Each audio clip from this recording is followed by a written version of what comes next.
കേന്ദ്ര ആഭ്യന്തര സഹമന്ത്രി അയച്ച ഇമെയിലിലെ കത്തിൻ്റെ ഡേറ്റ് വന്നിരിക്കുന്നത് 10-ാം തീയതിയാണ്. ഒപ്പിട്ട ഡേറ്റ് 10-ാം തീയതിയാണ്. മാഷിന് കയ്യിൽ കിട്ടുന്നത് ഇന്നലെയാണ്. അപ്പോൾ അതായത് ഇലക്ഷൻ കഴിഞ്ഞ് തൊട്ടടുത്ത ദിവസമാണ്. അപ്പം ഞാൻ പറയില്ല, പക്ഷേ അങ്ങനെ ആരോപിച്ചാൽ നമുക്ക് കുറ്റം പറയാൻ പറ്റില്ല. കാരണം അദ്ദേഹം ഒപ്പിടുന്നു, അതിനൊരു പ്രൊസീജിയർ ഉണ്ട്, ഇല്ല എന്ന് പറയില്ല. പക്ഷെ നമ്മുടെ പ്രശ്നം ഇത്രയൊക്കെ നീട്ടിക്കൊണ്ടുപോയി എന്തിനാ? അതുമാത്രം തെറ്റിദ്ധരിപ്പിക്കുന്നത് എന്തിനാ? ഇപ്പോൾ സംസ്ഥാനത്തിൻ്റെ 358 കോടി രൂപയുണ്ടോ? അപ്പോൾ അതിൽ 80% കേന്ദ്രത്തിനുള്ളൂ. അത് വയനാടിന് വേണ്ടി മാത്രം വന്ന തുകയല്ല, അതുള്ളൊരു പ്രൊസീജിയറിൻ്റെ ഭാഗമാണ്. എല്ലാ സംസ്ഥാനങ്ങൾക്കും 3 വർഷക്കാലം ഉണ്ടാകുന്ന പ്രകൃതി ദുരന്തത്തിൻ്റെ ആവറേജ് കൊടുക്കുന്ന സ്റ്റേറ്റ് ഫണ്ടായിട്ട് അത് കേരളത്തിനും കിട്ടിയിട്ടുണ്ട്. അതിന് നമ്മൾ ഇത് പ്രയോജനപ്പെടുത്തേണ്ടത്. നമുക്ക് കടൽക്ഷോഭമുണ്ട്, മണ്ണിടിച്ചിലുണ്ട്, അതിൽ നിന്ന് ഇതല്ലേ ഉപയോഗിക്കേണ്ടത്. ഇതിലൊരു സംശയം വരുന്നത് ഈ ദുരന്തമുണ്ടായ വയനാടടക്കം ഉപതെരഞ്ഞെടുപ്പ് നടന്നത് 13-ാം തീയതിയാണ്. അപ്പോൾ അത് കഴിഞ്ഞ് തൊട്ടടുത്ത ദിവസമാണ് ഈ കത്ത് മാഷിൻ്റെ കയ്യിൽ കിട്ടുന്നത്. കേന്ദ്ര ദുരന്തമായി പ്രഖ്യാപിക്കാൻ വയനാടിനെ കഴിയില്ല എന്നുള്ളത്. ഒപ്പിട്ടത് 10-ാം തീയതിയാണ്. അപ്പോൾ ഒരു തെരഞ്ഞെടുപ്പിനെ കഴിഞ്ഞിട്ട് ആ കത്ത് പുറത്ത് വന്നതിലൊരു സംശയം പ്രകടനമാണ് തീരുമാനിക്കേണ്ടത്, ഞാനല്ല പറയുന്നത്. കാരണം ചില പ്രൊസീജിയേഴ്സ് ഉണ്ട്, ഇല്ലെന്ന് ഞാൻ പറയത്തില്ല. പക്ഷേ നിങ്ങൾക്ക് അതിൻ്റെ അകത്ത് നിങ്ങളുടേതായ അഭിപ്രായം കണ്ടെത്തുന്നതിന് ഞാനെതിരല്ല. മുനമ്പം വിഷയത്തിലൊക്കെ കേന്ദ്രമന്ത്രിമാർ വന്ന സ്ഥലം കമൻറ്റ് പറയുന്നില്ല. മുനമ്പം വിഷയം ഒരു കാര്യം എനിക്ക് പറയാം, അത് പരിഹരിക്കപ്പെടും. മുഖ്യമന്ത്രി മുൻകൈ എടുത്തിട്ടുണ്ട്, ബന്ധപ്പെട്ടവരുമായിട്ട് സംസാരിച്ചിട്ടുണ്ട്.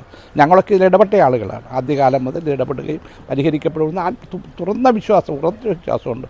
അതിൻ്റെ അകത്ത് ചില കാര്യങ്ങൾ നടന്നു. ഞാൻ അതിലേക്കൊന്നും ഇപ്പോൾ കിടക്കുന്നില്ല. കാരണം അത് പരിഹരിക്കപ്പെടേണ്ടതാണ്. അത് രാഷ്ട്രീയവൽക്കരിക്കുകയോ വർഗീയവൽക്കരിക്കുകയോ പാടില്ല. അത് ഉറച്ച വിശ്വാസം. അവിടെ ന്യായമായ കാര്യങ്ങളുമാണ്. അവർക്ക് അത് അവരവകാശപ്പെട്ട കാര്യങ്ങളാണ്. അതിലൊന്നും ഒരു തർക്കമില്ല. അത് പരിഹരിക്കപ്പെടും. കേരളം സ്ഥലമടക്കം ഈ വിഷയത്തിൽ വയനാട് ദുരന്തത്തിൽ കണ്ടെത്തിയിട്ടില്ല എന്നൊരു ആക്ഷേപമാണ് BJP ഇപ്പോഴും മുന്നോട്ട് വയ്ക്കുന്നത്. ഈ കേന്ദ്ര ദുരന്തമായി വയനാടിനെ പറയുന്നില്ലല്ലോ. അങ്ങനെ ഒരു ആക്ഷേപം കേരളത്തെക്കുറിച്ച് ഇല്ലല്ലോ. ഇവിടുത്തെ BJP നേതാക്കന്മാർ പറയുന്നുണ്ടെങ്കിൽ ഇവിടെയുണ്ടോ? ഈ കത്തിലുണ്ടോ? ഇല്ലല്ലോ. അതാണ് ഏറ്റവും അവസാനത്തെ കത്ത്. കേരളം എനിക്ക് ഉറപ്പിച്ച് പറയാൻ കഴിയും, ഈ കാര്യത്തിൽ ചെയ്യാവുന്ന മുഴുവൻ കാര്യങ്ങളും ചെയ്തിട്ടുണ്ട്. ആദ്യഘട്ടം മുതൽ ഇപ്പോൾ കേന്ദ്ര ഗവൺമെൻറ് നോംസ് അയച്ച് എനിക്ക് കിട്ടിയപ്പോൾ ഞാൻ അപ്പോൾ തന്നെ മുഖ്യമന്ത്രിയുടെ ഓഫീസിലും ചീഫ് സെക്രട്ടറി വേണുവിനും അയച്ചു കൊടുത്തു. ഇതാണ് അവരുടെ പ്രൊസീജിയർ. ആ പ്രൊസീജിയർ നമ്മൾ ഫോളോ അപ്പ് ചെയ്തിട്ടുണ്ട്.